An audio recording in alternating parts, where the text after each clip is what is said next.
Bienvenidos a Comprensión de los Tiempos Actuales. Hoy estaremos dando término a la sesión, a la conferencia de Pedagogía Apologética con el pastor Obed Sanabria. Y pues le damos la bienvenida, Pastor Obed. Gracias por estar aquí. Muchas gracias primero al Señor, a nuestro Dios, por permitirme estar con ustedes estas tres conferencias, estas 3 noches. Este tema da para mucho y realmente lamento tener un tiempo limitado y gracias una vez más a Comprensión de los Tiempos y a todos ustedes por la paciencia y por estar ahí como dispuestos a aprender en este proceso. Hoy quisiera entrar en un tema y es cómo responder a los desafíos. Yo sé que estamos rodeados de muchas personas con pensamientos diferentes, con conceptos diferentes y con vidas y filosofías e ideologías diferentes. Y entonces la pregunta es, bueno, ¿cómo responder de una manera sabia? Yo les decía que debemos ser responsables, no podemos creer que no las sabemos todas y por eso es importante ser humildes y ser respetuosos. Antes de hablar de algo, tienes que por lo menos tratar de enterarte. Y yo creo que es importante mirar a nuestro alrededor. Si tienes a tu alrededor personas con cierta creencia o ciertos, tal vez, pensamientos, pues qué bueno en primer lugar escucharle, enterarte, estudiar, investigar un poquito más del tema y de verdad pues en ese sentido vas a ser responsable y mucho más asertivo a la hora de hablar, a la hora de poder tratar con estas personas. Y por eso yo creo que es ahí donde quiero mostrar sencillamente una pauta, como estamos hablando hace un momento antes de empezar esta conferencia. Hay muchos temas, pero requiere esa responsabilidad. Y muchas de las cosas de las cuales las personas aún llegan a estas ideologías o estas religiones o estas sectas, muchas es por usando de esa ignorancia. No saben ni en dónde están, ni cómo llegaron, tal vez simplemente por la experiencia, porque les atrajo una persona o alguna actividad o alguna cosa, no sé, social o política y sencillamente están metidos en eso, pero ni tienen ni idea ni por qué están ahí, qué están haciendo ahí, qué están creyendo, cuáles son todo el panorama general.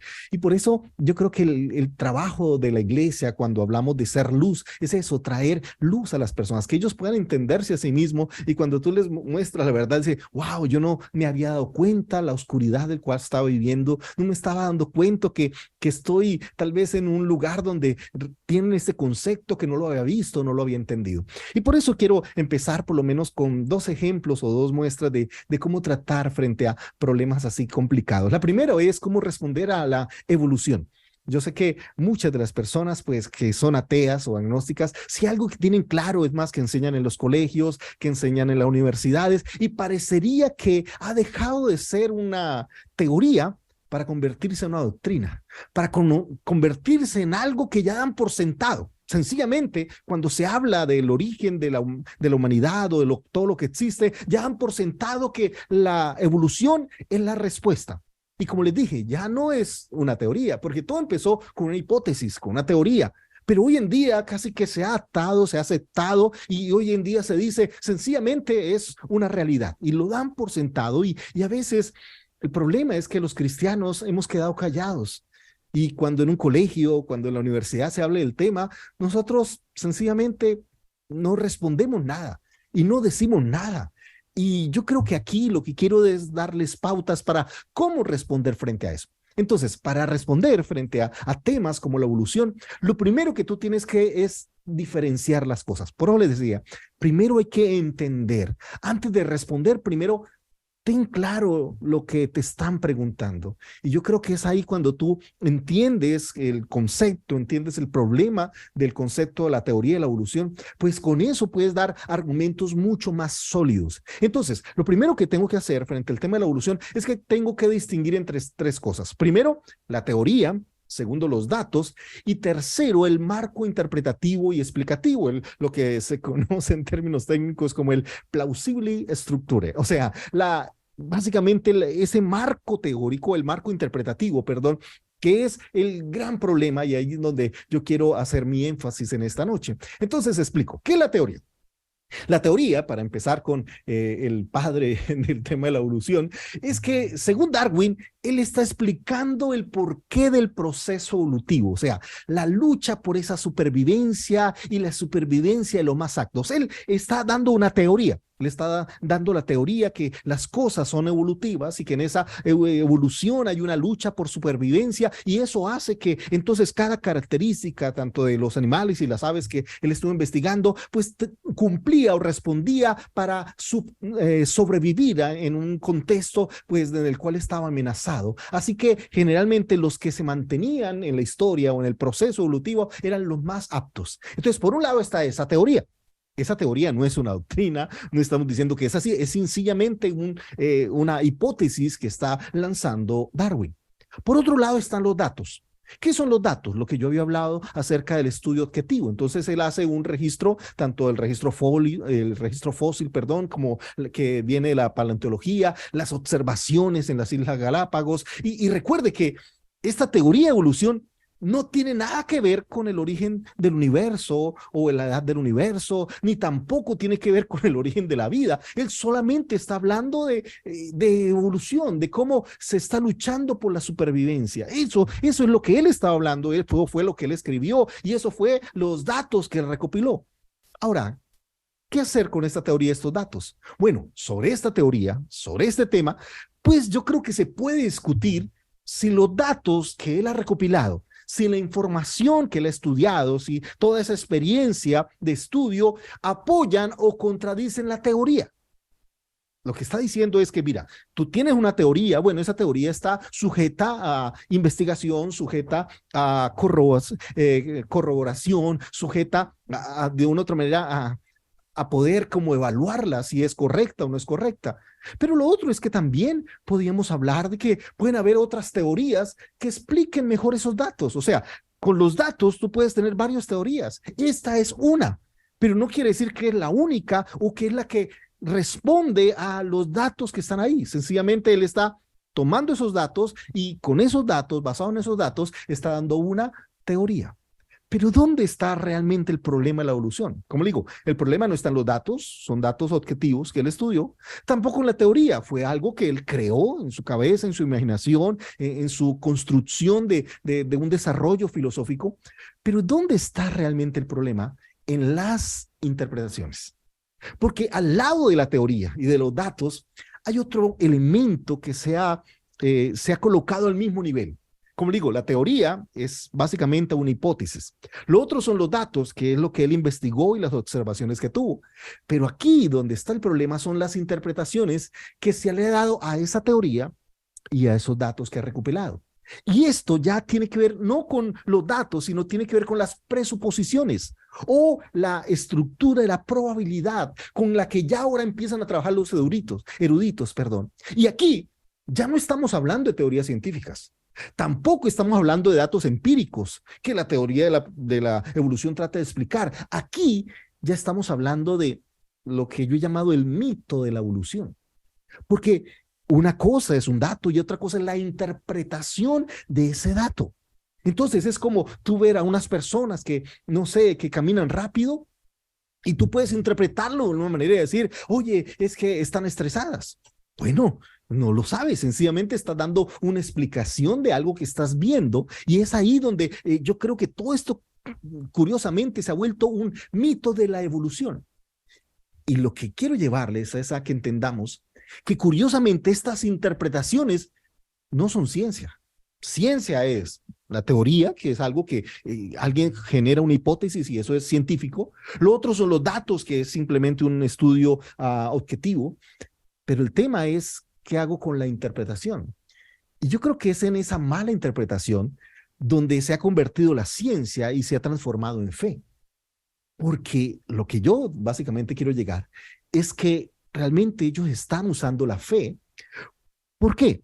Porque todos esos datos, y cuando se dice los científicos, que es que todo ocurrió al azar, que la naturaleza se crea a sí misma, que mejor dicho, que las cosas pasaron de una explosión a ser todo perfecto, eso ya no es ciencia, es lo que es fe. Porque no hay ninguna investigación, ¿verdad?, que pueda llegar a corroborar toda esa información. Realmente te colocan ahí unos dibujitos, unos animalitos, y se van transformando, pero todo eso es por fe. Voy a poner un ejemplo muy, muy sencillo, y perdón que voy a ser un poquito aquí sarcástico. Pero, a ver, en los dibujitos de evolución, Ellos arrancan con el agua como origen de la vida, nada nuevo, nada nuevo. La palabra del Señor dice que el Señor le dijo a las aguas, produzcan seres, así que no están inventando, no están diciendo nada que contraiga la palabra de Dios, ¿ok? Así que ellos hablan del agua como el origen de la vida. Entonces toman uno de los peces, que es el primer dibujo en ese dibujo de esquema evolutivo, y es un pez que existe, obviamente, porque tiene que pasar o tiene que empezar con algo que pueda ser evidenciable. Entonces toman la figura de un pez que curiosamente tiene sus aletas en un lugar estratégico para que el dibujo siguiente sea ese pez que evolucionó a ser un reptil. Entonces ese reptil sigue evolucionando. Entonces lo que toman es un pez, que es un pez que lo llaman un pez gato, porque él vive en profundidades de aguas muy oscuras. Sus ojos están adaptados para ese tipo de oscuridad, por eso lo llaman pez gato. Es como los gatos. De noche es donde pueden ver con mejor facilidad o se les facilita ver de noche. Por eso son más nocturnos. Entonces este pez que en aguas oscuras, según la evolución, llegó a la orilla y en la orilla por el tema de atarse a este modo de vida o este lugar de vida, pues empezó a desarrollar sus paticas y entonces salió del agua y entonces evolucionó tanto que llegó a la luna. El otro pez, estúpido, bruto, torpe, siguió en la oscuridad y por eso hasta el día de hoy no ha evolucionado. Bueno, yo les digo, hagámosle un favor a la evolución. Tomemos ese pez, llevémoslo a la orilla, a ver si evoluciona, a ver si al estar expuesto a la luz, pues entonces tiene que cambiar su ADN, cambiar la estructura en la cual está compuesto y que sus ojos ya dejen de ser ojos que sirven para la oscuridad, ahora empieza a desarrollar y fuera de eso, pues tiene que enfrentarse al ambiente y también evoluciona y llega a la luna. Por favor, hay que tener fe para creer eso. Ahí no estamos hablando de un dato científico. Ahí no estamos hablando de un dato comprobable. ¿Cuántos años tenemos de historia escrita, científica, investigada, documentada? Por lo menos miles de años históricamente. Por ejemplo, David fue 1000 años antes de Jesús, o sea que con David estamos hablando de 3000 años. Bueno, en estos 3000 años, el gato, ¿cuándo le ha salido su, no sé, quinta pata? ¿En qué momento ha evolucionado a ser otro ser? ¿En qué momento un animal que era hace 3000 años de una manera, hoy tiene otra? Dime, ¿en qué momento? En 3000 años tiene que haber habido un cambio. Tiene que haberse demostrado científicamente que él vivió un proceso evolutivo en algún momento. Entonces no digo miles porque ya miles no me sirve, entonces digo millones de años. Otra vez, eso es fe. Porque ¿cómo tú puedes comprobar algo cuando te dices que necesitas millones de años? ¿Cómo lo puedes comprobar? No lo puedes comprobar. Sencillamente tienes que acudir a la fe. Por eso les decía, hay que tener más fe para creer en la evolución que para creer en Dios. Voy a poner otro ejemplo muy sencillo. Si tú tomas un montón de pétalos, ¿verdad? Y los tiras así hacia o los avientas, sí, los avientas hacia el aire, ¿en qué momento de tanto aventarlos al aire caen formando un corazón y una frase que diga I love you o te amo en español? ¿En qué momento va a pasar eso?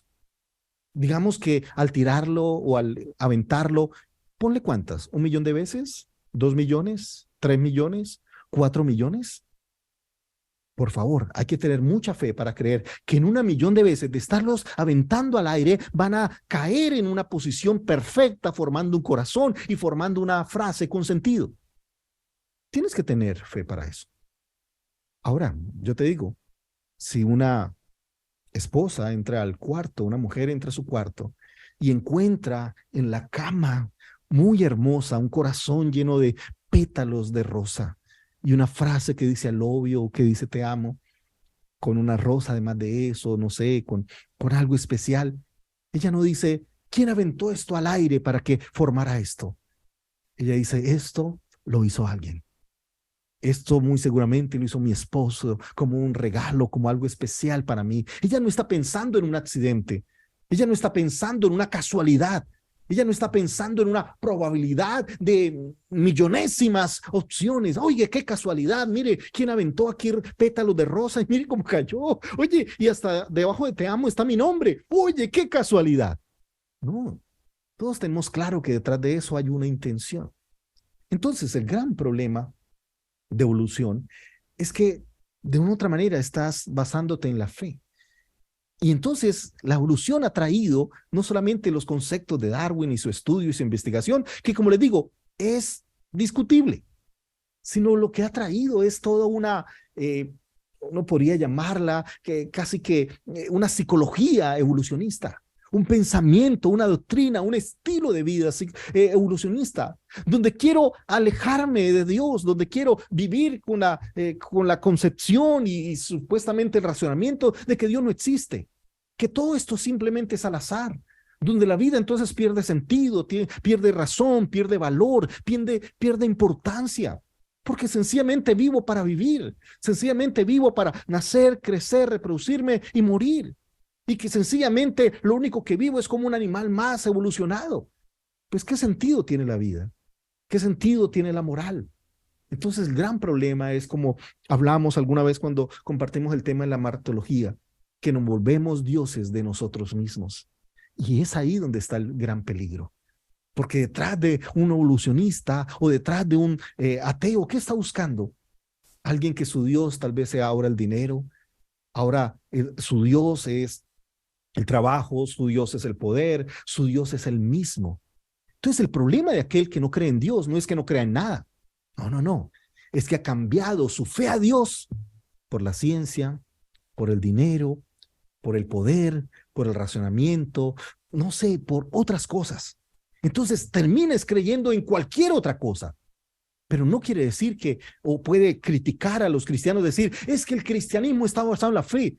Por favor, para nada, todo está basado en la fe. Sí, nuestra fe está en Dios, porque creemos en Él, pero es algo, creemos en Él y es algo que podemos comprobarlo, que podemos evidenciarlo en nuestra vida, porque hemos visto su testimonio, su obra, su presencia. Y yo creo que es ahí donde es la gran diferencia, porque ellos simplemente están poniendo la fe en un razonamiento, en una hipótesis, en sencillamente una interpretación de unos datos, pero no en algo que ni siquiera se puede, ¿cómo diría yo?, comprobar. Sencillamente alguien dio una hipótesis, alguien puso una idea con unos datos y dio una hipótesis a esos datos y ya decidí creer en eso, casi que de una manera ciega, de una manera obstinada, diciendo así es y no quiero pensar en otra razón, no quiero buscar otra explicación, ni siquiera quiero cuestionar si esto está bien o está mal, si tal vez hubo un problema en la interpretación de los datos. No, así es, y así es sencillo. Oye, eso no es ciencia. Uno de los grandes problemas aún que tuvimos con las religiones tradicionales cuando creían que los únicos que podían interpretar la Biblia eran los doctores en la ley. Aquí también estamos diciendo lo mismo. Los únicos que pueden dar explicación a la vida son estos científicos que han dado esta hipótesis y ya nadie más puede pensar diferente, nadie más puede tener otra visión, otra explicación, sino tiene que ser esta. Por favor, aquí no veo ciencia, aquí no veo desarrollo racional, aquí veo esa imposición. Y creo que detrás de eso es lo que más me preocupa, las interpretaciones, y que ya esto pasó a ser una religión sin darnos cuenta, una secta sin darnos cuenta. El tema es que si yo le digo a alguien ateo, le digo, es que tú tienes la secta ateica de la evolución. Él va a decir, ¿cuál secta? Yo no creo en nada. Oye, no, ¿cómo que no crees en nada? Claro que sí. El tema es a qué le pones la fe. ¿Le estás poniendo la fe a una hipótesis? ¿A algo que sencillamente alguien de una teoría? Porque tú mismo ni siquiera podrías comprobarlo. Tú mismo ni siquiera podrías responder a las grandes preguntas, dilemas que hay en la vida. Ni siquiera podrías responder a la historia, ni siquiera a tu propia autoconciencia. Y es ahí donde debemos pensar mucho más allá de sencillamente confrontarlos. Por eso quiero invitarles para que cuando nos acerquemos a una persona atea, nos acerquemos con humildad, como aprendíamos de la palabra, con respeto. No para decirle eres torpe, eres ignorante, no. Realmente es una persona que tiene una crisis de fe y que su fe está puesta en hipótesis, su fe está puesta en cosas que no son ciencia. Él cree que es ciencia, pero no es ciencia. Realmente él está poniendo su fe en interpretaciones a datos, sin pensar en una segunda opinión, sin por lo menos cuestionar si eso es real o no es real, sin él mismo ir a comprobar, ir a la misma isla y hacer la misma investigación. No, sencillamente lo que alguien dijo, así es. Entonces, por favor, detrás de eso hay que revisar con amor y con respeto. Ahora quiero colocar otro ejemplo, y es el ejemplo de los testigos de Jehová. ¿Cómo responder a ellos? Bueno, recuerden que los testigos de Jehová también es una secta de origen estadounidense, y todos las conocemos por sus revistas que están Atalaya, El Despertar, y ellos se han extendido por todo el mundo. Son muy organizados, tienen muchos valores, cosas que son atractivas, su organización, su disciplina, su obra social, su servicio. Por favor, hay muchas cosas que son atractivas. Esto empezó por allá en la década de los 80 y el primer nombre que tuvieron fue la Sociedad de la Atalaya. Fue más adelante, hasta 1931, que adoptaron definitivamente el nombre que conocemos todos, que es Testigos de Jehová. El gran problema que está ahí detrás o de fondo es que alguien decía, ¿no? El que no conoce su historia está condenada a repetirla. Y los grandes problemas sociales ni siquiera son nuevos, son los mismos de hace años, solo que con otro nombre. Y justamente hoy hablábamos un poco acerca aún del Islam, y que a veces no entendemos ni dónde es el origen, ni por qué está, ni qué significa, cuando la palabra Islam significa sumiso. Ok, sumiso a Dios, obediente. Entonces, pero si tú le dices a alguien, oye, tú eres sumiso, dijo, no, yo soy musulmán y mi esposa musulmán, yo soy islamista. O sea, quiere decir que eres un sumiso totalmente a Dios, resignado a creer en todo eso. No, yo no soy eso. Oye, pero eso significa Islam. Por lo menos sabes qué significa la palabra, ¿sí? Entonces, ni siquiera empezando por el término, lo conocen, simplemente repetimos. Eso es como que aquí en Colombia cantamos todos el himno nacional, oh, gloria inmarcesible. Y uno le pregunta a las personas, oye, ¿qué significa inmarcesible? No tengo ni idea. Oye, entonces, ¿qué lo haces cantando? Lo has cantado desde niño, toda la vida, en los colegios, en todas las, no sé, en los eventos oficiales. Pero repetimos cosas sin tener ni siquiera conciencia de lo que estamos hablando.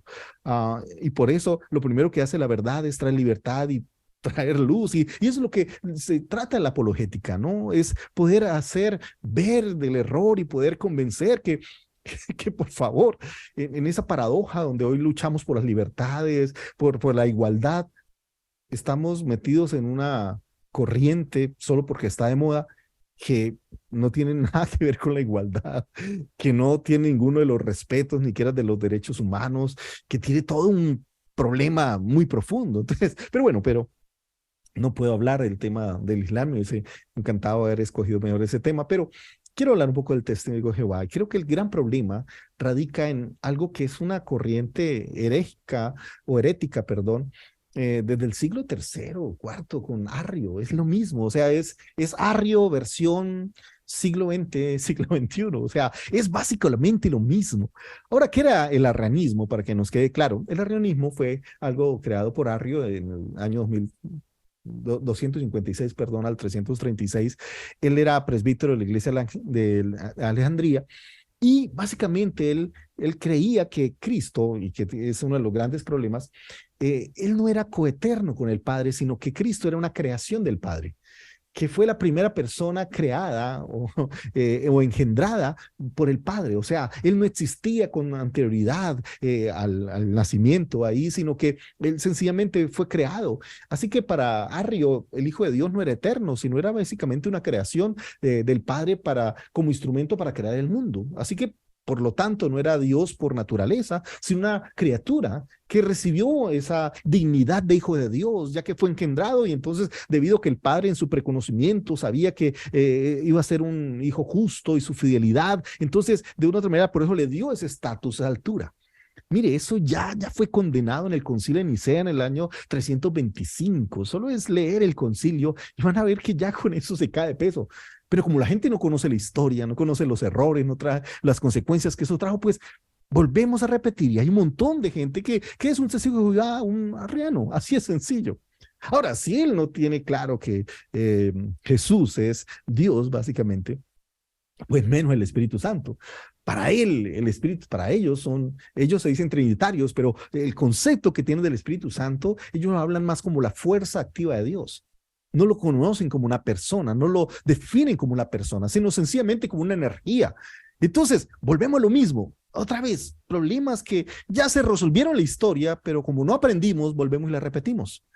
Es más, ellos han tenido algunos errores históricos, solo que los pasamos por alto.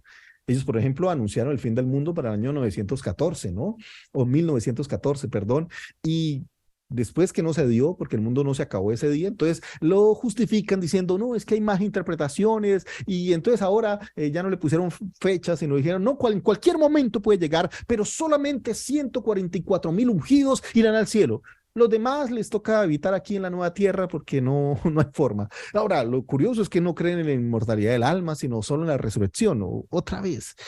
Uy, Dios mío, esa es otra herejía que viene más de Pitágoras, donde separamos cuerpo, alma y espíritu, y esa separación es ese concepto que viene también el dualismo que hablábamos ayer.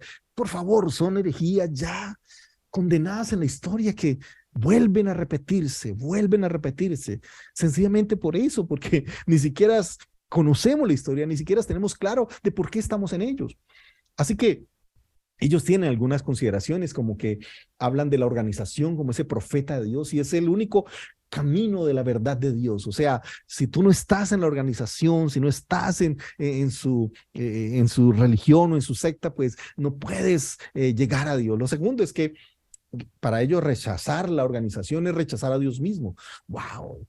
Por favor, cuando hablamos que Dios es más que una religión, pero volvemos a lo mismo, ellos tienen ese concepto y creen que solo la organización, otra vez muy parecido al Islam, son los únicos que pueden interpretar la Biblia y es muy parecido a la evolución, o sea, solo Darwin puede dar explicación a unos datos que recogió y esa es la única hipótesis, ¿no? Cuando hay unos datos hay varias hipótesis y cada hipótesis está sujeta a evaluación, a investigación, a corroborar, a por lo menos a tener el margen de la duda, no, sencillamente lo que diga la organización, lo que dijo Darwin, lo que dicen los demás, y yo creo que es la diferencia con el cristianismo. El Señor sí espera un concepto personal. Mire, recuerdo alguna vez que hay un pasaje de la palabra hermoso, y es cuando el Señor se encuentra con Pilatos, ¿ok? Y esa es una historia fascinante, porque, a ver, Jesús había sido preso, había sido azotado, había sido avergonzado, y lo tenían ahí cautivo, amarrado, y lo llevan ante Pilatos para que le dé sentencia de muerte. Pero Pilatos no lo atiende a él, sino atiende a los que lo habían llevado. Y ellos empezaron a acusarlo, y él dijo, bueno, dígame, ¿por qué hay que matar a este hombre que me han traído aquí? Es que se dice ser hijo de Dios, y empezaron a todas las cosas que tenían acusación para en contra de Jesús. Después de hablar con ellos, él se dirige personalmente ante Jesús. Y cuando llega ante Jesús, le dice esto que me encanta, eso está en el Evangelio según San Juan, si usted lo quiere leer con calma, pero le dice a Juan, con que tú eres el rey de los judíos. Oye, yo no sé qué esperaba Pilatos, ¿no? Pero Pilatos era un hombre sanguinario, era un hombre déspota, era una persona muy terrible. Yo sé que a veces tenemos el concepto de un Pilatos, no sé, voluble, buena gente, pero él no era para nada así. Algún día o alguna vez, relata la Biblia, que entró al templo, y mató a un montón de judíos que estaban ahí haciendo sacrificio. Los mató en el templo, no tenía respeto ni siquiera al templo de Dios. Y como, claro, al ofrecer sacrificio, pues está la sangre de los becerros, de las ovejas, pues él tomó la sangre de los judíos que había matado y la revolvió con la de los becerros para ver qué salía. Por favor, es alguien que no tenía vergüenza de nada. Una persona que no tenía temor de nada. Y por eso esa historia, esa narración de la palabra es tan fascinante. Porque la respuesta de Jesús fue, Pilatos, esto que dices de mí, ¿lo dices por ti mismo o por lo que otros te han dicho? ¡Wow! Y eso es lo lindo del Evangelio, que el Evangelio no te invita a creer por lo que el pastor te dice, por lo que el teólogo te enseña, por lo que el doctor te ha explicado, no, te invita a una relación personal. Y esa es la gran diferencia, si tú puedes notarla con todas las demás sectas, que todas las demás sectas, como aún el islamismo y todos los musulmanes, crees ciegamente, no puedes discutir ni contradecir, sencillamente lo aceptas y punto. No hay opción a debate. Eso que piensan que modifiquemos, para nada. Eso tú vas a los musulmanes y las mujeres todavía son consideradas cosas.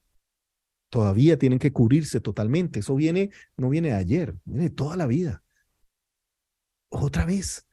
Y entonces uno se sorprende como una sociedad pues ha crecido la influencia de ellos cuando dice, pero por Dios, ¿saben lo que ellos creen? Tienen claro que son tan sumisos que no le importa perder su vida, no le importa inmolarse, no le importa matar a muchas personas, solo quieren ser instrumentos de Dios, así de sencillo, de ese Dios que ellos conciben. Por favor. Entonces, volvemos a lo mismo. El problema es que la diferencia con el Señor es que el Señor sí nos invita a una reflexión personal, que no es sencillamente por estar en una organización que ya eres salvo, no. El Señor nos invita a un encuentro personal. Que el concepto que tengas de Dios no sea porque el teólogo, el pastor o el arzobispo o el papa te dice, no, sea por lo que tú mismo has experimentado en tu propia vida. Por eso la revelación es un tema personal. Y en ese encuentro personal también es un encuentro transformacional, como el Señor cambia nuestra vida. Entonces no somos cambiados sencillamente por obedecer a una organización, es sencillamente por esa obra de Dios en la vida de cada persona. Ahora, ¿cuál es el conflicto de todos los testigos de Jehová con el cristianismo, no? En primer lugar, creer que Jesús fue un ser creado. Sí, ese es un gran problema, no creer en la divinidad de Jesús. La segunda es creer que Jesús simplemente era el arcángel Miguel en el Antiguo Testamento y que no resucitó en cuerpo, sino es un ser espiritual. Otra vez esa separación entre lo físico, ¿no? Y otra vez que Jesús regresó visiblemente en 1914, pero fue algo secreto a la organización nomás. Hay que tener fe para creer en eso. Y por eso el concepto de Jesús es que era tan solo un hombre que estuvo en la tierra, no era el verbo, como dice la palabra, hecho carne. El otro problema que tienen es que el Espíritu Santo para ellos simplemente es una fuerza activa, no la misma persona de Dios. El otro problema es creer que el infierno es simplemente una tumba y que las puertas del cielo solo están abiertas a 144,000 personas.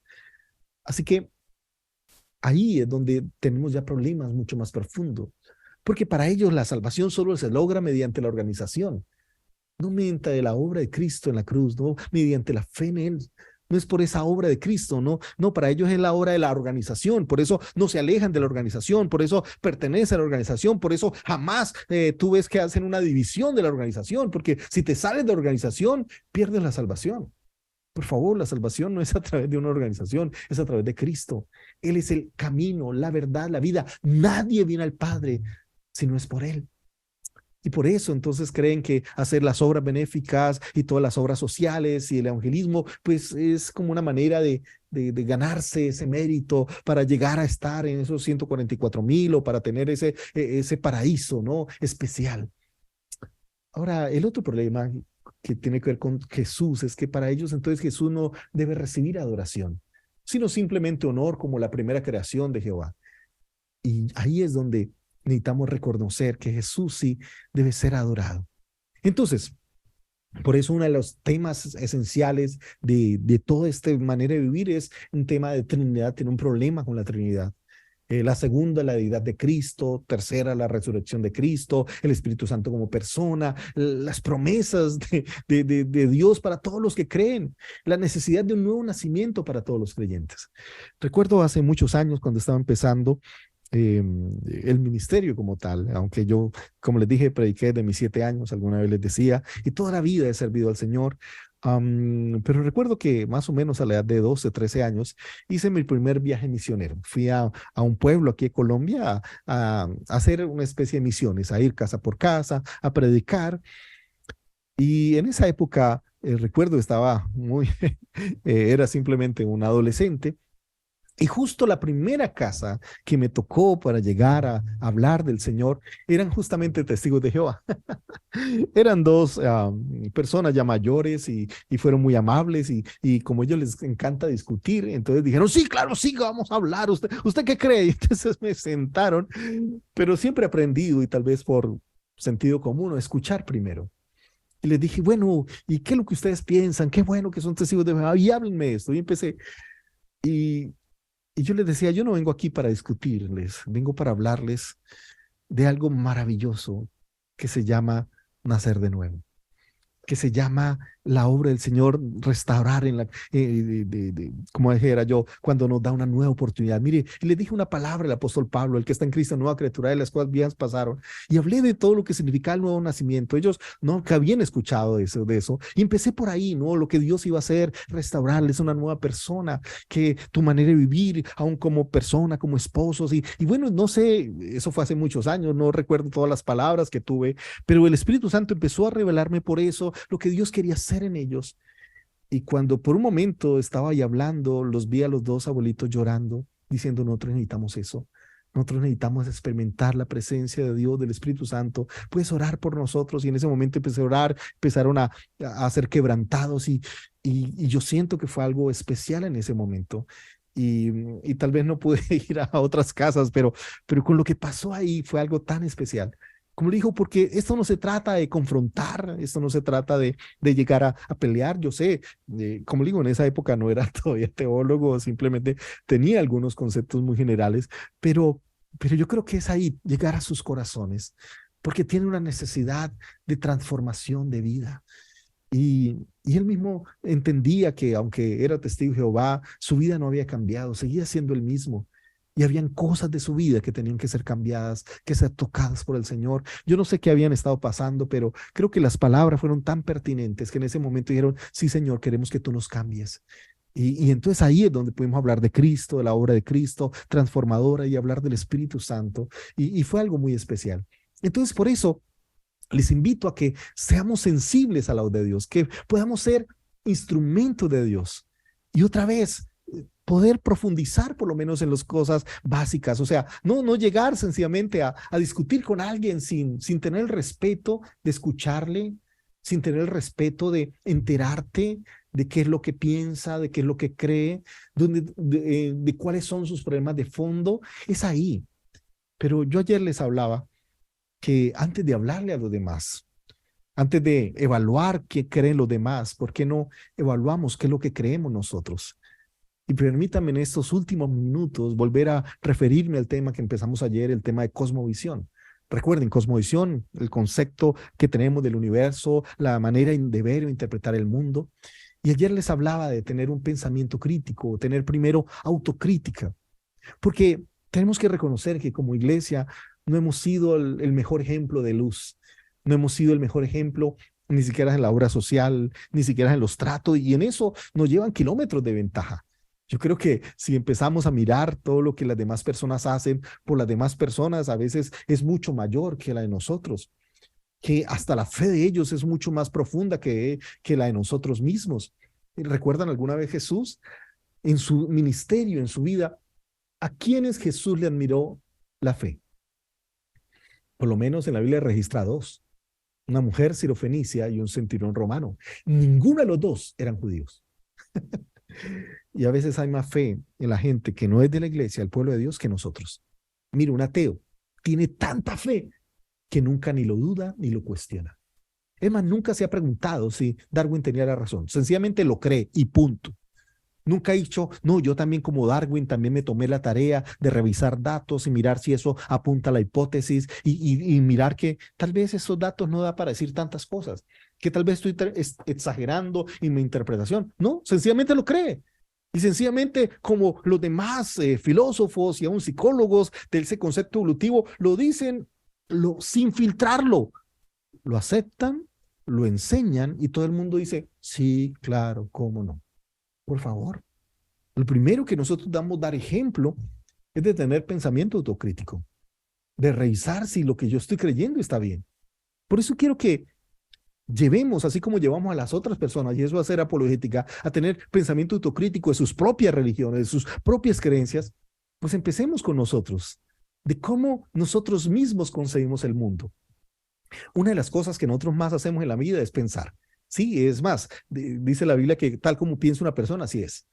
Y alguien decía que tenemos más o menos 60,000 pensamientos diarios y que el 80% de esos pensamientos son negativos. O sea, están llenos de preocupaciones, pensando en el pasado, los mismos pensamientos de ayer o de hace muchos años están ahí repetitivos en nuestra cabeza.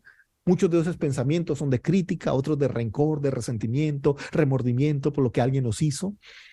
Y creo que una de las cosas que más necesitamos revisar es qué hay en nuestra cabeza, qué es lo que pensamos.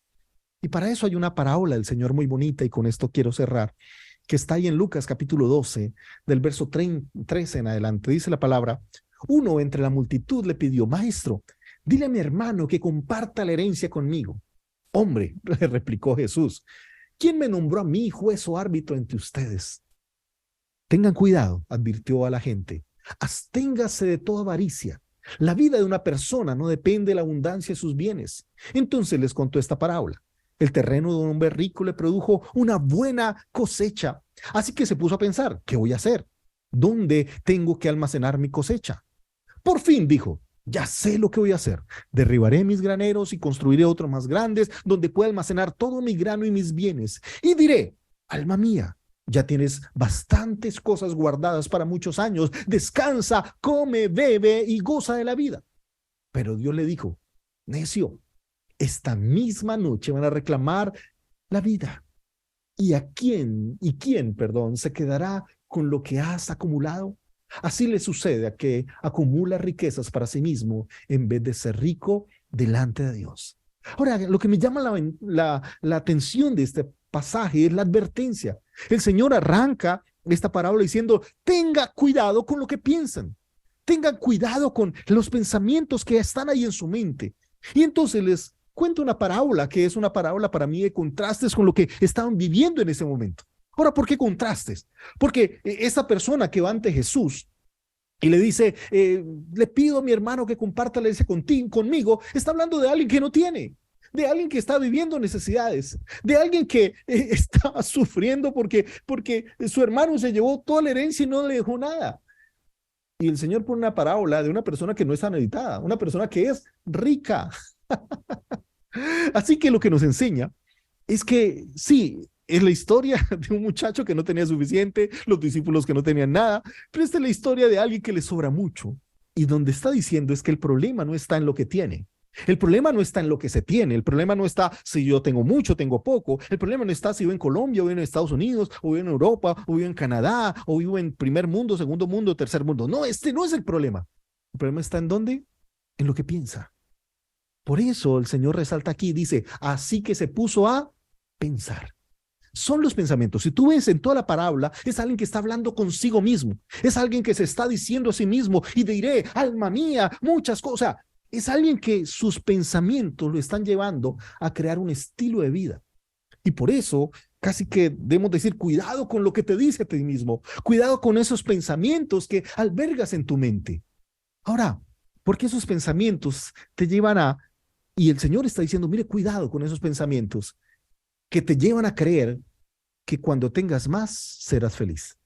Que el día que tenga una iglesia grande, que el día que tenga el mejor sonido, que el día que tenga más fieles, más sillas, que el día que tenga el auto de mis sueños, la casa de mis sueños, el salario de mis sueños, que ese día seré feliz. ¡Wow! Por favor. Por eso en la parábola que el Señor comenta es de un hombre rico. Si tú miras el verso 16, dice: les contó esta parábola del terreno un hombre rico. Pero si miras el verso 19, dice: y diré, alma mía, ya tienes bastantes cosas buenas guardadas para muchos años, descansa, come, bebe y goza la vida. Perdón, él ya era rico, pero estaba pensando que le faltaba más para poder ahí sí disfrutar, para poder descansar, para poder gozarse en las cosas que ha recibido. Entonces, el problema de que cuando tenga más será feliz no se trata de los pobres. Sí, el pobre cree que cuando tenga un mejor salario será rico, y el rico tiene ese mismo problema, que cuando sea más rico es ahí donde llegará a disfrutar por fin de lo que Dios le ha dado, o lo que ha alcanzado, o lo que ha obtenido. O sea, a veces creemos que las cosas me hacen feliz, y eso no es cierto. Lo único que hace el tener más es preocuparme más. Entonces, por eso el Señor le dice: tengan cuidado. Dice: la vida de una persona no depende de la abundancia de sus bienes. O sea, no es lo que tengo lo que me hace tener una mejor vida. No es el cumplir el sueño americano de por fin lograrlo. Oh, mamá, estoy triunfando. Oh, mundo, estoy triunfando. Logré viajar. No, la vida no consiste en eso. No se trata de eso. Y mira que ese es el problema donde hay muchos cristianos. Y muchos van a Dios, no buscando la verdadera felicidad. Por eso Jesús dijo: bienaventurados los pobres en espíritu. O sea, los que reconocen su necesidad, no de las cosas, de Dios. Y yo creo que es ahí donde debemos tener cuidado. Miren, este versículo 15 en la versión sencilla decía más o menos, dice, no vivan siempre deseando tener más y más. No por ser dueño de muchas cosas se vive una vida larga y feliz. O sea, no por el hecho de por fin tener la empresa más grande y tener un salario grandísimo, ahora sí seré feliz. Porque créame que el tema de la avaricia no es un tema de la clase baja, no es un tema simplemente de los colombianos, es un tema del mundo que ha hecho las riquezas un Dios. En segundo lugar, y es algo que debemos tener cuidado con nuestra manera de pensar, con nuestra cosmovisión, es con creer que soy dueño de lo que tengo. ¡Wow! Es más, ¿qué es lo que le dice el Señor? Verso 20, dice, pero Dios le dijo, necio, esta misma noche te van a reclamar la vida. ¡Wow!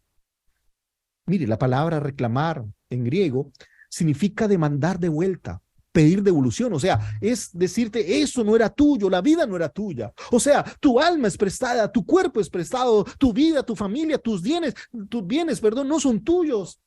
Tienes que pedirle cuentas a Dios. Tú no eres poseedor de nada. Sí, no eres propietario de nada. Tienes un encargo en el cual tienes que rendirle cuentas a Dios por tu cuerpo, por tu vida. Mi familia, mis hijos no son un regalo, son un encargo de Dios. Algún día tengo que darle cuentas a Dios. Mi esposa, ay, el regalo de Dios. No, no es un regalo, es el encargo de Dios. Yo tengo que responder. Por eso Pedro mismo decía, vive con ella sabiamente para que tus oraciones no tengan estorbo. No es un regalo, es un encargo. Porque cuando te dan un regalo, tú decides qué hacer con él. Pero cuando te dan un encargo, eso quiere decir que algún día te van a pedir cuentas, que algún día te van a decir, ¿qué hiciste con esto? Te di un auto, te di una casa, te di un trabajo, te di una iglesia, te di cosas a tu alrededor. La pregunta es, ¿qué hiciste con ellas? Por eso debemos recordar que lo que tenemos no es nuestro, es de Dios. Alguna vez David dijo esta frase y siempre me ha encantado. Dice, Señor, porque todo es tuyo. Ahora, el tercer pensamiento que necesitamos corregir en nuestra cosmovisión es creer que contamos con el día de mañana, que podemos controlar nuestro futuro. ¿Cuál fue el problema en esta parábola? Miren lo que el hombre decía, ya sé lo que voy a hacer, derribaré mis graneros, construiré otro más grande donde pueda almacenar todo mi grano y mis bienes y le diré, alma mía, ya tienes bastantes cosas buenas guardadas para muchos años, por favor. Él dijo, ¿cómo que cuentas con muchos años y ya esta noche mismo vas a terminar tu vida? A veces nosotros estamos en ese orgullo de creer que todas las cosas son nuestras y que yo puedo controlar mi futuro, yo puedo decidir mi destino. Por favor, mire la respuesta de Dios. No, necio, esta misma noche te van a reclamar la vida. ¿Sabes? El escritor Santiago, en su carta, capítulo 4, recuerden, en Santiago era un hermano de Jesús, dice el verso 13, presten atención ustedes que dicen, hoy o mañana iremos a tal o cual ciudad y nos quedaremos un año y haremos negocio allí, ganaremos dinero. ¿Cómo saben qué será de su vida el día de mañana? La vida de ustedes es como la neblina del amanecer. ¡Wow! Aparece un rato y luego se esfuma. Lo que deberían decir es, si el Señor quiere, viviremos y haremos esto o aquello. De lo contrario, y dice Santiago, están haciendo alarde de sus propios planes y semejante jactancia es maligna. Por favor, todo lo que hacemos es simplemente por la gracia y la misericordia de Dios. Nadie puede garantizar ni siquiera un día de vida. ¿Cuántas personas durante la pandemia compartieron con nosotros y a la semana siguiente ya no estaban? Y todos hemos vivido esa experiencia y hemos quedado, pero si estaba bien, pero si hablamos y tomamos un café, pero ¿qué pasó? Otra vez, porque la vida simplemente está en las manos de Dios. Lo otro que necesitamos tener cuidado es creer que las cosas son más importantes que Dios, que las cosas son más importantes que las personas. Y estamos en un mundo donde le damos valor a las cosas, aún sacrificando nuestra propia vida. Y mire, ¿sabes? Esta es la tragedia de este hombre rico. El Señor le dice, verso 20, pero Dios le dijo, necio, esta misma noche te van a reclamar la vida. Y dice, ¿y quién se quedará con lo que has acumulado. ¿Qué le está diciendo, señores, en esta parábola? Sabes, eres rico, pero estás solo. Ni siquiera tienes a nadie con quien compartir. Sí, has acumulado riquezas, pero eres pobre en relaciones. Hay gente tan pobre, pero tan pobre, que lo único que tiene es plata. Porque aún las personas que están a su alrededor simplemente están por interés. Simplemente están por el roce social, por lo que les puedas dar, pero ni siquiera son tus amigos, ni siquiera son tu familia. Y el Señor le está diciendo, mira, acumulaste riquezas y en este momento estás solo. Se cuenta la historia de una señora muy pobre que iba con un bebé en los brazos y pasó por una cueva, y de pronto en esa cueva de fondo escucha una voz que le dice, entra y toma todo lo que quieras. Ella se asombró, entró a esa cueva y vio un montón de riquezas, joyas, vestidos, diamantes, bueno, cadenas. Era, por favor, era un sueño. Pero esa cueva, allá adentro, tenía como una piedra que la tapaba. Y le dice, esa voz le dice, mira, solo tienes un tiempo determinado para tomar lo que puedas. O sea, sencillamente no es eterno. Te voy a dar este tiempo. Sí, le puso, no sé, plazo 10 minutos. Todo lo que puedas acumular en 10 minutos será tuyo. En segundo lugar, que cuando el tiempo se acabe, esta cueva va a estar cerrada con esa piedra y ya no vas a volver a entrar. Y en tercer lugar, que lo que se quede adentro, se queda adentro. Si te hizo falta esto o aquello, qué pena, no puedes decir, ay, qué pena, es que me quedó grande, yo quiero el otro vestido. No, no puedes escoger. Sencillamente toma todo lo que quieras y te sales. Y lo que dejaste, nunca más vuelves a recuperarlo. Esta mujer dijo, claro, estoy dispuesta a eso, y empezó a acumular, y entonces tomó ahí en sus faldas y empezó a echar y empezó a mirar vestidos, joyas, bueno, todas las cosas costosas. Cuando sintió que ya iban en 9 minutos y ya iba a acabar el tiempo, quería ir más rápido, entonces puso a su niño ahí en el piso mientras seguía acumulando, y de pronto, cuando empezó diciendo que era 5, 4, 3, 2, y entonces ella tomó eso y salió rápido porque no salía, entonces ella se quedaba adentro y ya no podía volver a salir. Su gran tragedia es que una vez que salió, no tuvo tiempo de sacar a su hijo, que se quedó encerrado. Y recuerda lo que ha dicho, ¿no? Lo que hay adentro, nunca lo recuperarás. Yo sé, es una historia un poco fantástica, pero a donde quiero llegar, sí, es que hemos estado tan absortos en conseguir riquezas que hemos perdido el valor de las personas. Y la persona más importante es a Dios. Como decía el salmista, Señor, ¿a quién tengo los cielos sino a ti? Fuera de ti, nada deseo en la tierra. Por eso quiero que pensemos en algunas reflexiones de la palabra. De nada me sirve lo que pienso si no está en línea con la palabra de Dios. Debo revisar si mis pensamientos y mi manera de vivir está acorde a lo que Dios quiere enseñarme. Lo segundo es que no me sirve planear nada. Oye, y este año 2023, sí voy a hacer esto. ¿Cómo sabes si tienes 2023? ¿Cómo sabes si llegas un día, un mes, si vas a tener un año? Por favor, necesitamos el permiso de Dios, necesitamos la gracia de Dios. ¿Sabes? El credo de esta sociedad es sigue tu corazón. Y como les dije ayer, la palabra de Dios dice es todo lo contrario. No sigas tu corazón, porque siguiendo tu corazón arruinaste tu vida. Siendo tu corazón encontraste o entraste en el negocio equivocado. Siguiendo tu corazón te has perdido a ti mismo, has perdido a tu familia. Y por último estás haciendo tesoros para la eternidad. Ahora, recuerden lo que el Señor le dice. Así le sucede al que es rico para este mundo, rico para sí mismo, en vez de ser rico delante de Dios. ¿Y qué es un rico delante de Dios?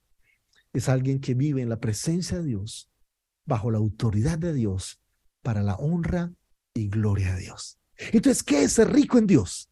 Es vivir en la presencia de Dios, bajo la autoridad de Dios, para la honra y gloria de Dios. Permítame terminar estos últimos minutos aplicando esta palabra. Así que en primer lugar, permitamos que Dios cambie nuestra manera de pensar, tener un pensamiento autocrítico. En segundo lugar, es que debemos tomar nuestros pensamientos y alinearnos a la palabra de Dios. En tercer lugar, es aprendamos a contentarnos, o debemos aprender a contentarnos en el Señor. No simplemente creer que son las cosas las que nos hacen feliz. No, así no tenga nada, si lo tengo a Él, lo tengo todo. Y por eso debemos aprender a depender de Dios y ser agradecidos, a ser humildes y encomendar nuestro camino al Señor. Que cada día le digamos, Señor, ayúdanos a que nuestro pensamiento, nuestra vida sea transformada por tu palabra, que seamos sensibles a la dirección de Dios. Sí, tal vez somos cristianos, pero hay mucho del mundo que tiene que salir de nuestros corazones. ¿Cómo le voy a decir al otro que está equivocado? ¿Cómo decir al ateo que está equivocado por poner su fe en la evolución y en las teorías evolutivas? Si tú estás poniendo tu fe en las riquezas, si tú mismo no eres un ejemplo de vida transformada, si sencillamente vives para ti mismo, para tu placer, no es muy diferente a lo que un ateo vive. ¿Para qué vive un ateo? Para acumular riquezas, para acumular poder, para acumular prestigio. Y el tema es que si somos sinceros, ¿cómo le puedo decir que cambie si yo mismo no he cambiado? Por eso el apóstol Pablo le decía a Timoteo, ten cuidado de ti mismo. La primera persona que debemos revisar y evaluar, que debemos evangelizar, a la cual, y es a donde quería llegar, y perdón porque tal vez tenían expectativas diferentes de este curso, pero donde quería llegar es que la primera persona que le tienes que hacer apologética no es a tu vecino, es a ti mismo. No es al musulmán o a la musulwoman, es a su mercecito lindo y a mi mercecito lindo. Somos nosotros los primeros que nos tenemos que hacer apologética. Y yo sé que no es lo que esperaban. Esperaban cómo les dijera, cómo enfrentarte a los demás y derrumbarlos y convencerlos. Y creo que la palabra del Señor nos invita primero a evaluarnos a nosotros, antes que condenar a los demás. Tal vez mirarlos con amor, con misericordia. Es que podamos hacer apologética de nuestras propias maneras de pensar, maneras de vivir y manera de actuar. Así que gracias por tener la paciencia y aunque sí hable de los demás un poquito, siento que el Señor nos está llamando a hacer apologética de nuestra propia iglesia hoy, de nuestra propia vida cristiana hoy. Sí, los demás están mal. A mí no me preocupa la oscuridad del mundo que está en oscuridad. Eso no me preocupa. ¿Por qué? La oscuridad produce oscuridad. Lo que más me preocupa es que los que deberíamos ser luz, no somos luz. No somos inspiración para nada. ¿Cómo vas a hablarle a alguien siendo ciego? Dice, no podemos ser guías de ciegos cuando somos ciegos. Dice, los dos caerán en el mismo pozo. Y por eso necesitamos primero ser luz para poder dar luz. Primero permitamos que la palabra de Dios nos transforme para poder ser inspiración de transformación a los demás. Y por eso, en la medida que somos inspirados por el Señor, en las medidas que podamos revisar nuestra vida y ser transformados, seremos instrumentos de Dios para poder transformar a los que nos rodean. Que nuestro propio ejemplo, que nuestra propia vida evidencie la luz del Señor. Y por eso les invito, perdón, no había leído una pregunta que llegó acá y es, ¿cuál sería la manera más efectiva para compartir el mundo de la fe? Esta que estoy hablando, ser transformados por la palabra y la presencia de Dios. Por eso cuando la vida de Pablo fue transformada de una manera tan radical, cuando llegó a una de las ciudades dijeron, estos que trastornan el mundo. ¿Y qué estaba haciendo Pablo?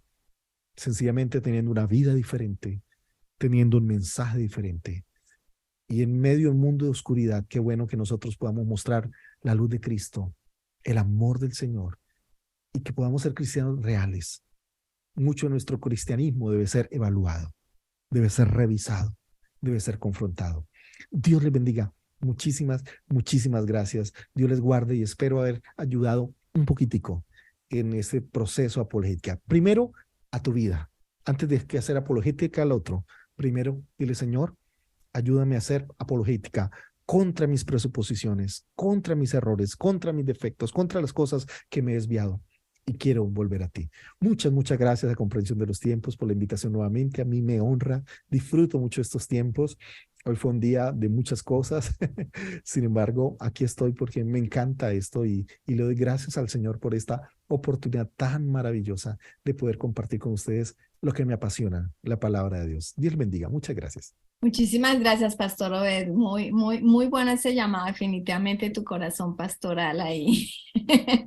Muy bien, yo creo que es clave y una de las cosas que a veces yo me pregunto es hasta qué punto, y una vez hace unos años yo oraba y le decía al Señor, Señor, ¿dónde está esa brecha entre lo que creemos, en lo que aceptamos, en lo que leemos, pero entre nuestra vida, ¿no? Hay como una brecha y para mí era como una brecha gigante, ¿dónde está, no? Porque pues lo veía en mi vida, lo veía en mi familia, lo veía en la iglesia, lo veía en todo lado, pero no sabía y realmente no entendía y creo que después el Señor me lo contestó con el tiempo, pero tenía realmente que ver con aplicar, ¿no? Poner la palabra de Dios adelante. A veces la leemos, la memorizamos. No sé si ustedes conocen esta, Francis Chan, él escribió Amor Loco. Y es interesante, ¿no? Una de las cosas que dice, cuando le dice a la hija, por ejemplo, ve y arregla tu cuarto. Y entonces ella va y hace estudia en griego, en hebreo, en latín, que quiere decir arreglar el cuarto, lo memoriza y no arregló nunca el cuarto, ¿no? Entonces el papá le dice, ¿qué pasó? Y dice, mira, papi, lo rememoricé, lo sé en griego, la raíz griega viene de esto y lo memoricé y estoy haciendo un estudio con mis amigas de lo que significa arreglar el cuarto. Pero no arreglo el cuarto. Entonces, solamente ese ejemplo me parece muy interesante, como a veces cómo aplicar las cosas. Son verdades sencillas pero profundas porque son transformadoras a nuestro corazón. Y a veces no tomamos el tiempo para darle a nuestro corazón, o sea, para que nuestro corazón sea transformado. Pero a veces queremos más información, pero nuestro corazón es transformado, ¿no? Entonces yo creo que realmente lo que nos acabas de enseñar es un llamado para la iglesia. El Señor viene por una iglesia sin mancha y sin arruga, y es la obra del Espíritu Santo en nosotros. Sin embargo, es nuestra cooperación nuestra con el Espíritu Santo. Si No, no mira, cooperamos, no hay. y algo interesante es que a veces cuando pensamos en iglesia, pensamos en organización, ¿no? Mm, mm. Resulta que la iglesia somos nosotros. Y si tú ves históricamente, más allá de la organización, Dios ha usado es personas que han entendido la verdad del evangelio y han sido transformadores. Por ejemplo, fue alguien el que Dios lo usó, que amaba la palabra y en su esfera política Dios lo usó para acabar la compra de esclavos, lo que pasó en Inglaterra. Entonces, otra vez, han sido personas que han tomado el evangelio y han hecho una revolución. Yo tengo una historia aquí en Colombia de este era un señor que tenía una panadería espectacular, yo creo que las más famosas ahí en Bogotá, y él conoció del Señor y de pronto escuchando la palabra del Señor fue confrontado y él dijo, ¿de qué me sirve venir a la iglesia si no he sido honesto con mis empleados? Yo les pago muy mal, nunca les reconozco sus horas extras, su trabajo. Así que reunió a los empleados, dijo, el Señor me habló y lo primero que me enseñó es que yo he sido un mal patrón con ustedes. El pago que ustedes están haciendo a este trabajo no corresponde a todo el esfuerzo, sacrificio que están dando. Así que hasta a partir de ahora quiero ser mucho más justo. Y empezó a llamar uno por uno y a mejorarle su síndrome del tema salarial. O imagínate los empleados felices, ¿no? Casi que le decían, sigue yendo a la iglesia, sigue yendo a la iglesia. Después llegó y dijo, oye, el domingo es el día del Señor. ¿Y yo qué hago trabajando el domingo? Y para él no era tomar esa decisión fácil porque el domingo es el día de más venta. O sea, casi que del domingo dependía todo el ingreso de la semana. Pero él entró en un acto de obediencia. No estoy diciendo que tenemos que hacer lo mismo, pero él entendió la palabra otra vez en una reunión. Dijo, wow, Señor, no te estoy dando a ti el primer honor. ¿Yo en quién creo? ¿Cómo estoy hablando que creo en ti, pero igual desconfío de tu palabra? Entonces le dijo otra vez a los empleados, lo reunió, que ya no tenían que ir el domingo, Y, y no fue fácil porque habló con la esposa y dijo, pero mi amor, el domingo es el mayor ingreso. Y entonces dijo, yo quiero darles ese día de descanso, quiero creer en el Señor, que Él, lo que Él dijo, trabajar 6, descansar 1, es verdad y creo en esa y confío en esa palabra. Y entonces esa última semana, cuando él empezó a anunciar, bueno, duró como un mes anunciando, a partir de tal fecha ya no habrá atención los domingos. Justamente en ese mes los domingos subieron. Entonces él dijo, mira, yo no sé si eso es confirmación, pero yo sigo creyendo. Lo interesante que él contaba es que al final del otro mes, cuando él hizo la oración, los ingresos subieron totalmente. Y la gente ahora compraba el triple el sábado porque sabía que el domingo no estaba. Pero no solo eso, sino que sus empleados se volvieron cristianos y empezaron entonces a ir a esa iglesia también, porque dijeron, mi jefe cambió, yo necesito también ese cambio. Y después entonces él vio que el domingo ya no los veía en su negocio, sino que estaban ahí atendiendo en alabanza, discipulado, empezaron a involucrarse. Y entonces él llamó y dijo, ¿sabes qué? Ustedes tampoco están descansando, porque el domingo en vez de descansar están trabajando en la iglesia. Así que a todos los que están trabajando en la iglesia, el lunes ustedes tendrán día de descanso. ¡Wow! Y como le digo, mire, alguien es alguien que se dedicaba a hacer pan. Pero mira cómo la palabra de Dios transformó su vida y esa transformación de vida llevó a muchas personas y familias a los pies del Señor. Yo creo que es ahí donde está el problema, que es que no hemos permitido que la palabra nos transforma, porque estamos en ese dualismo. Una cosa es lo que creemos el domingo y otra cosa es la realidad que vivimos de lunes a viernes o de lunes a sábado. Y ahí es donde está el problema. No hemos llevado la palabra de Dios a nuestro diario vivir y por eso no hemos sido el impacto que Dios quiere que seamos en la sociedad. No hemos sido el impacto que Dios quiere y por eso yo admiro de otras misiones que son mucho más disciplinadas. Yo les decía, un musulmán es mucho más disciplinado porque él es sumiso a todo lo que se le dice. Se dice que hay que orar a esta hora donde esté, así sea en el avión, así es. Nosotros no, nosotros somos demasiado folclóricos. Sí, tenemos un Dios de gracia, pero estamos abusando de la gracia de Dios. Y yo creo que la invitación del Señor es que seamos cristianos 100%. Antes de decirle al musulmán está equivocado, más bien aprender de su fe, de su devoción, de su sumisión a su creencia que nosotros. Entonces, creo que es hora de hacer apologética primero nosotros y créame, con esa apologética en nuestra vida podemos impactar al mundo que nos rodea. Muchas gracias. Una cosa, güey, mientras estabas hablando, estaba yo pensando, pues una cosa es creer, ¿no? O sea, sí creemos mentalmente, suena bien, todo lo que dice la Biblia suena bien, lo creemos, decimos sí, pero el creer en acción es de pronto donde hemos fallado, ¿no? En cuando Dios dice, quítate esto y dalo, you know, pero es mi último teléfono, o lo que sea, si es en cosas materiales, o deja el trabajo y ve y sirve, o de cosas donde solo Dios le va a pedir a uno lo que le pidió al joven rico. Dios sabía qué era lo que el joven rico más amaba. Y yo creo que Dios siempre nos va a pedir qué es lo que más amamos para saltar al agua, saltar de la barca, ¿no? Y yo creo que sí nos hemos quedado muchos atrás en un sentido es que no, por lo menos, mire, Pedro, yo admiro a Pedro porque digo, por lo menos él saltó. No importa que después a los 2 minutos o a los segundos dudó y se hundió, pero saltó.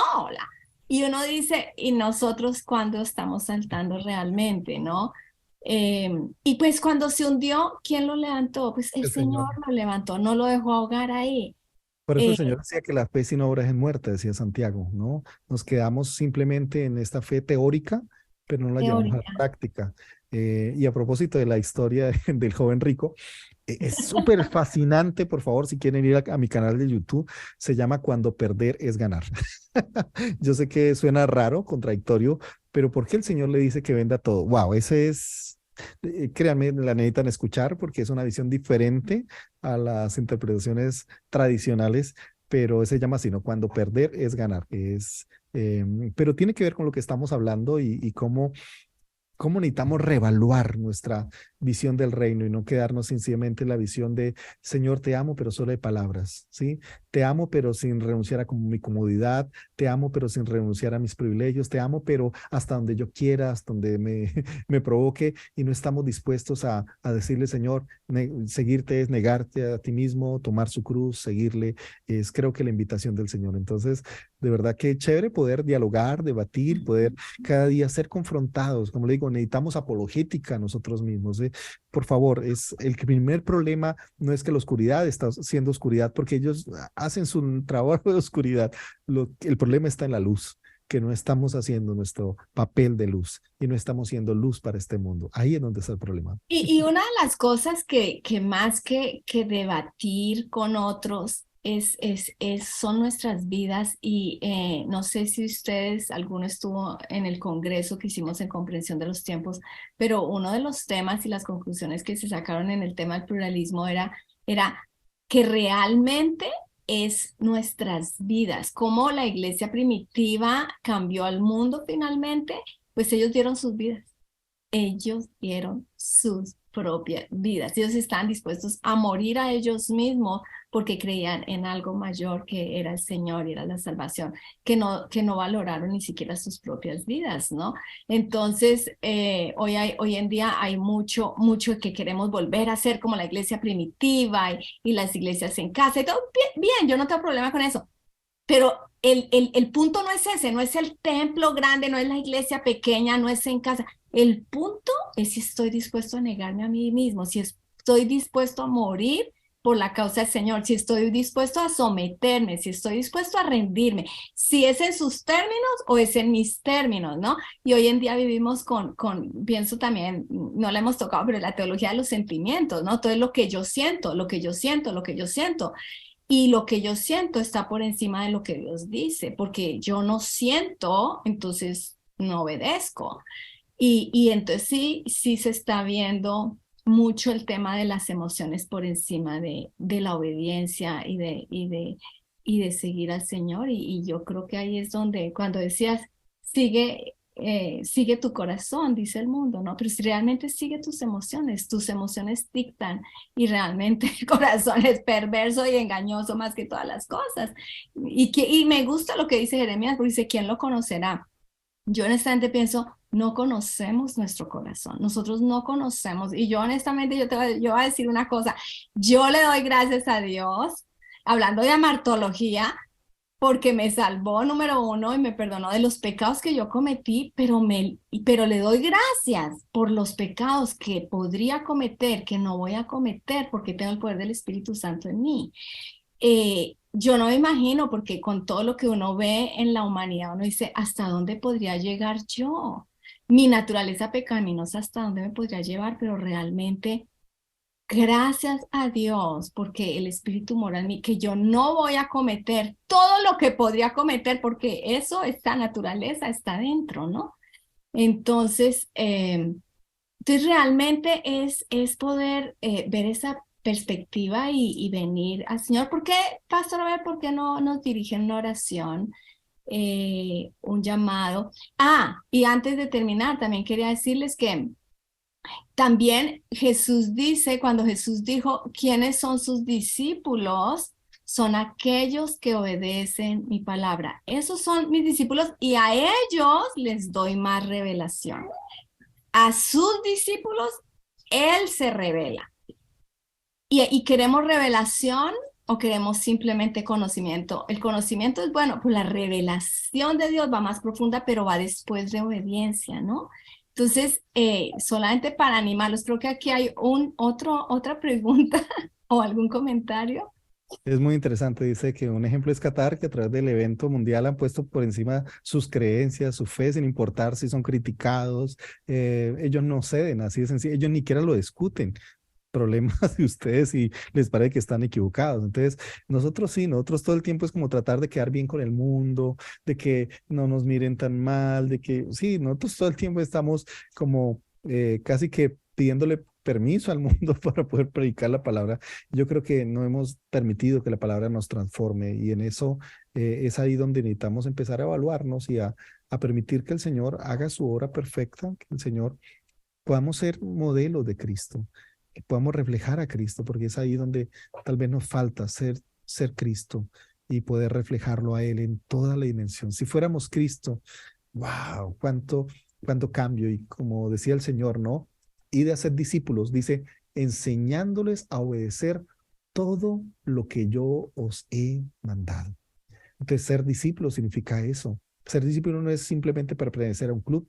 Ser discípulo es esa vida de obediencia total, no parcial, no sistemática, no lo que me gusta, lo que no me gusta, es total a la palabra, a la verdad de Dios. Entonces el Señor te pide, no permite una vida a medias, no permite una obediencia a medias, porque una obediencia a medias es una total desobediencia. Es como si tú le dijeras a tu hijo, ve a la tienda, bueno, en la época cuando iba a la tienda, o le dices, ve al supermercado en el auto y tráeme, no sé, una, un frasco de café para preparar. Y entonces él obedece a medias, imagínate, no sirve. Si solo va al supermercado, pero no compra nada, nada sirve la obediencia. Si va al supermercado, pero compra azúcar, pues otra vez a medias. O sea, no sirve una obediencia a medias. ¿Es total o no? O sea, no se puede ser gris, sino o eres o no eres. Por eso el Señor hablaba de que nadie que ponga en el arado, que mire hacia atrás es digno, porque necesitamos ser una obediencia total y completa al Señor. ¿Ok? Vamos a orar. Y para eso tenemos el Espíritu Santo. Amén. Por favor, es el que Sí nos se puede, enseña y sí el que se nos puede. enseña. Claro que sí. Y es ahí donde cada día es el que nos va a ayudar a poder ser Cristo, poder reflejar a Cristo y poder estar a cumplir el deseo. Y en mi época había un grupo musical que justamente lo lideraba Koalo Zamorano, que se llamaba QHE, ¿no? ¿Qué haría él? ¿Qué haría él en tu lugar? Y yo creo que es una invitación a que podamos ser Cristo en nuestra casa, aun cuando manejamos, aun cuando estamos en el trabajo, aun en todos los ambientes podamos ser Cristo las 24 horas del día. ¿Ok? Oremos, Señor. Te damos gracias por este tiempo de reflexión. Te damos gracias, Señor, por tu palabra, porque con paciencia nos hablas una y otra y otra y otra vez. ¿Cuánto tiempo, Señor, no estuviste dando parábolas que lo que hacían era reafirmar de una manera muy sencilla, Señor, pero de un ejemplo, otro ejemplo, otro ejemplo? A veces dice la palabra diciendo otra parábola les explicaba. Entonces creo que el Señor nos recuerda, Señor, esa paciencia que tú tienes con nosotros, ese amor tan ilimitado, tan grande, Señor, de recordarnos una y otra vez, vuelvan a mí, examínense, pruébense a sí mismos, revísense. Y por eso, Señor, nos invitas a esa metanoia, ese cambio de mentalidad. Así como en la historia del ciego que oraba la primera vez y no veía perfectamente. Señor, así necesitamos todo el tiempo que seas tú transformando nuestra visión, que seas tú transformando nuestro corazón, que sea tu Espíritu Santo produciendo en nuestra vida el querer como el hacer. Yo te pido, Señor, por cada líder, por cada pastor, por cada persona, Señor, que ha estado participando. Tal vez no conozco sus nombres, ni su realidad, ni la ciudad donde viven, ni el entorno social, político, económico, el cual están enfrentando. Pero creo, Señor, que tú los has llamado a ellos a hacer luz. Y si lo que hoy tú has hablado a través de tu palabra, por lo menos a una persona ha impactado, ha recibido esta palabra, Señor, y ha dicho, a partir de hoy yo quiero empezar a vivir una nueva vida de obediencia total, no parcial, y empezar a ser apologética a sí mismo, a su manera de vivir, a su religión, a sus costumbres, a sus formas y empezar a permitir que sea el Señor que le hable. Señor, solo por esa persona vale la pena, porque entendemos, Señor, que el cambio no es a nivel de multitudes, es a nivel, Señor, de corazones dispuestos a recibir. Y por eso, Señor, tú empezaste con solo 12 personas y cómo ellas pudieron transformar el mundo. Hoy necesitamos ser transformados. Como hablaba acerca de los primeros reformadores, iglesia reformada, siempre reformada, o iglesia que está continuamente revisando, reformando, restaurando, Señor, para no volver a cometer los pecados antiguos, para no caer en errores pasados, Señor, sino ser instrumentos tuyos, Señor, para la transformación de este mundo, para que podamos, Señor, cada día ver cómo tu reino, Señor, crece, cómo podemos, Señor, ver tu gloria y tu obra, Señor, en estos tiempos donde más se necesita una iglesia que sea luz, que responda, Señor, a tus propósitos. Por eso, Espíritu Santo, cámbianos, transfórmanos, Señor, y que podamos ser, Señor, aquellos que tú esperas que seamos. Antes que dar testimonio, ser testigo, Señor, poder evidenciar en nuestra propia vida la obra maravillosa de tu salvación, de tu transformación. En nombre del Padre, Hijo y del Espíritu Santo. Amén y amén. Amén. Muchísimas gracias por hacernos este llamado y necesitamos crecer. Definitivamente Dios nos está llamando. Les recordamos, síganos en nuestras redes sociales, estamos en Facebook, estamos en Instagram y ahí les estaremos dando información. Suscríbase a nuestra página web para que reciba los correos electrónicos con los anuncios de las clases que estamos proveyendo. Entonces, pues seguimos adelante, animándonos, exhortándonos. Recuerde que estas son herramientas libres para todos y más cuando vemos que aquel día se acerca. Dios los bendiga.